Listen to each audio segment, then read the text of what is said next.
the Orthodox community, women also have come a long way in gaining their rights in the synagogue. There are prayer groups that now meet and supported by rabbis.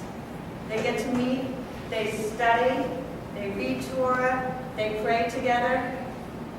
They don't do any of the prayers that require a minyan, but they get to come together and study.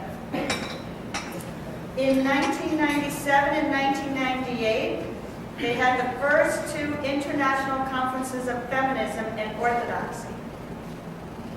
The founding president of the Jewish Orthodox Feminist Alliance was Blue Greenberg. And you may remember her book, and I have it up here.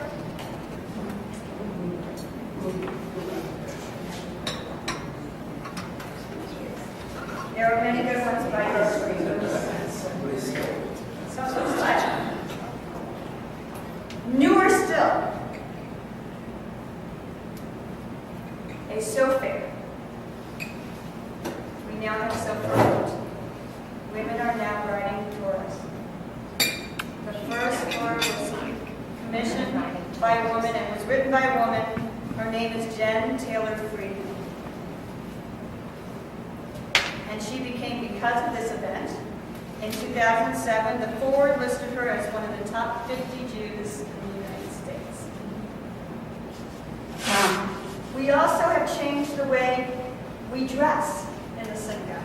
I'm not going into less modest, more what we wear on ourselves from the rituals. There are all these commandments that we're supposed to follow that women aren't required to do. They're the positive time commandments. So we're not required to pray. It's said traditionally that we don't need to because we're actually close to God already.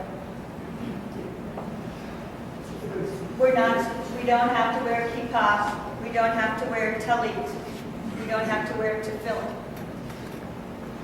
As many of you know, and when you walk into synagogue, you see women wearing talit today. When I became bat mitzvah, a couple years earlier than that, I had visited Israel. And we went to Jaffa, and there's an artist named Gabriele who makes beautiful talit. When I tried on my talit that I was buying, we had to say I was getting it for my brother. It would not have sold it to me. I just had a student go to get her talit. And they now make them pinks and purples and all different kinds of things. The original artist is actually died, so I don't know if that's a part of it. But we make beautiful talitot now, of all different kinds. This was a gift from one of my congregations. But they're just stunning now. No longer the traditional, you have to wear the blue traditional stripe or the black traditional stripe. Although those are wonderful too. Then there's the question of tefillin. We've changed kippah. Many of you have seen the ones with beads or wires or different things. We've changed talit. You can't change tefillin. The requirements are very specific. My brother and I were at Sinai. He kept a journal of what he saw, of what he heard, of what it all meant to him. I wish I had such a record of what happened to me there. It seems like every time I want to write, I can't. I'm always holding a baby, one of my own or one of my friends, always holding a baby so my hands are never free to write things down. And then, as time passes, the particulars, the hard data, the who, what, when, where, why, slip away from me. And all I'm left with is the feeling. But feelings are just sounds, the vowel barking of a mute. My brother is so sure of what he heard. After all, he's got a record of it. Consonant after consonant after consonant. If we remembered it together, we could recreate holy time, sparks flying. So it's requiring both the male voice and the female voice to come together. How has that been done? Many of you may recognize this name. Debbie Friedman. She's one of the great ways it's been done. She has written, well, she's compiled 19 CDs, at least by this point. She's done many other things. In 1972, she released her first one, Singing to God. I was watching a video of her recently on the internet, and she said the following story. One day, she was on stage, warming up, making sure everything was setting up correctly as she would be apt to do. And someone who was waiting for the concert was actually sitting in the back. And Debbie was singing, "Not by might, not by power, shall all men live in peace." Someone shouted from the back, "It should be people." From that moment on, she changed all of her songs. I actually have a CD that has both on it at the same time. We sing unto God, where she has it one way, and then she later on has it the other way, where she changed her words.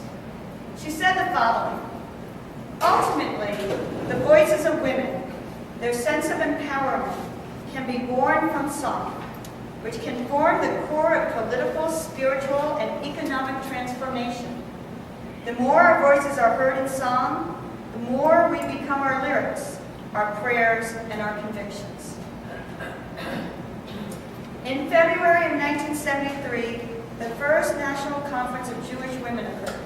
There were over 500 women, and in 1974, they allowed men to join them because they wanted their voices in the dialogue. In 1976, Lilith magazine was created. It emerged at a time where the feminist press was scorning Jewish women's issues, and mainstream Jewish periodicals trivialized Jewish women's movement. It was founded by Susan Weidman Scheider. In '79, Drisha Institute was founded. It's the first center of women's advanced study for classical Jewish texts. So we had to get our voices out and study classical Judaism as well. Then there was biblical commentary. Jews and non-Jews, feminists alike, studying biblical studies and giving new voices. I'm going to ask you all to do something now. I want you to think about how many women in the Bible you can name. If you can get to 10, you're doing well. There are over 1,000 names in the Bible. 111 of them are women. Only 111. And some of those names include names like Lot's wife, Mrs. Noah. We had some wonderful names back there. Mrs. Noah.